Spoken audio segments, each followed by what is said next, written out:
இந்த வருஷம் இல்லை 1000 ரூபாய், போன வருஷம் 1000 ரூபாய் கொடுத்தீங்க. இந்த வருஷம் 2000 ரூபாய் தான் டிவியில் விழுந்துது. எங்களுக்கு 2000 ரூபாய் கொடுப்பாங்கம்மான்னு விழுந்துது. இப்போ நாங்கள் டோக்கன் கொடுக்குறப்ப கேட்டால் வெறும் புழுங்கல் அரிசி, பச்சை அரிசி, அதுக்கேற்ற பொங்கலுக்கு ஏற்ற சாமானா அது விரும்ப மாட்டாங்க ஜனங்க. நம்ம தலைவர் வந்தாங்க 2000 ரூபாய் கொடுக்குறாங்க தான் ஒரு ஆரோக்கியமாக ஜனங்க இவ்வளோ கீவில் நின்று நாங்கள் வாங்குகிறோம், கஷ்டப்பட்டு அந்த பொருளை வாங்குகிறோம். இதெல்லாம் நாங்கள் விரும்பாததுக்கு அந்த பொருள் எதுக்கு? அந்த பொருள் சுத்தமாக கொடுக்காதே போயிடணும். எதுக்கும் அந்த உதவிக்கு தேவை ஓட்டு போட்டுருவாங்க மிச்சத்துக்கு, அந்த இடத்துக்கு மிச்ச பேர் அதை விரும்ப மாட்டாங்க. அதான் வந்தார் நம்மளுக்கு ஸ்டாலின் கொடுத்தாருன்னு நம்ம ஆரோக்கியமாக பேசுவோம். அதுக்கு இவ்வளோ கஷ்டப்பட்டு நாங்கள் கீழே நின்று அந்த காசை நாங்கள் வாங்கின்னு வருதோம். அந்த காசே நீங்கள் கொடுக்கலன்னா இது எப்படி டோக்கனே கொடுக்காதுங்க எங்களுக்கு, அப்படியே போயிடலாமே. என் பேர் நிர்மலாப்பா. இந்த பச்சரிசி இந்த டோக்கனு காலையிலே வந்தாங்க, டோக்கனு கொடுத்தாங்க. டோக்கனு கொடுத்து என்ன கொடுப்பான்னு கேட்டாங்க, தெரிலம்மா அப்படின்னு சொல்கிறாங்க. 1000 ரூபாய் மாதம் கொடுத்துருந்தாங்க, அதையும் கட் பண்ணிட்டாங்க. டோக்கனு புதுசாக கொடுக்குறாங்க பொங்கலுக்கு, என்ன கொடுப்பாங்கன்னு தெரியல எங்களுக்கு. ஆனால் டோக்கனு கொடுத்துட்டு டிவியில் ஏதோ அலோஸ் பண்ணுவாங்க முன்னாடியே, அதுவும் அலோஸ் பண்ணவே இல்லை. அலோஸ் பண்ணியிருந்தால் நல்லா இருந்திருக்கும். ஏழைங்க நாங்கள், ஏதோ பொங்கலுக்கு ஹெல்ப் பண்ணால் தான் எங்களுக்கு நல்லாயிருக்கும்.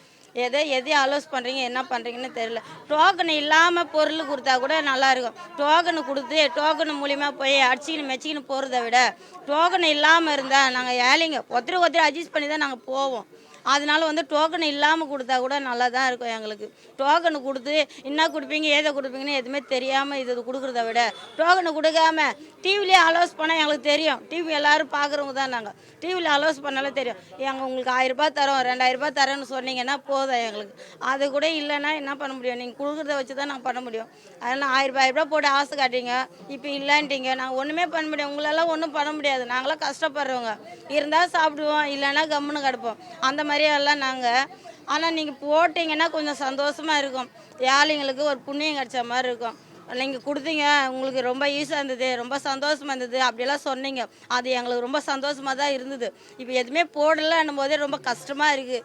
இப்போ என்ன பண்ணுறதுன்னே தெரியல எங்களுக்கு. அந்த 1000 ரூபாய் குழந்தைங்களுக்கு ஒரு படிப்பு செலவுக்கோ ஏதோ ஒரு யூஸ்ஃபுல்லாக இருந்தது. அந்த 1000 ரூபாய் இல்லைன்னும் போது ரொம்ப கஷ்டமாக தான் இருக்குது எங்களுக்கு. என்ன பண்ணுறதுன்னே தெரியல.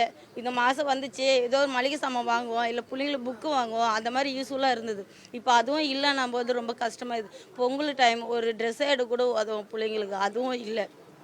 இந்த 1000 ரூபாய் டோக்கன் மட்டுமே கொடுத்தாங்க. டோக்கன் இல்லாமல் பொருள் கொடுத்தா கூட பரவாயில்ல. இந்த டோக்கனை வேறு கொடுத்துட்டு அச்சின்னு மெச்சின்னு ஓடுங்க அப்படின்னு சொல்கிறத விட டோக்கன் இல்லாமல் பொருள் கொடுங்க. பொருள் கொடுத்தா தான் நல்லது. செய்கிறீங்க, ஒரு ஏழைங்களுக்கு நல்லதாக செய்யுங்க சார், அதுதான் நாங்கள் கேட்குறோம்.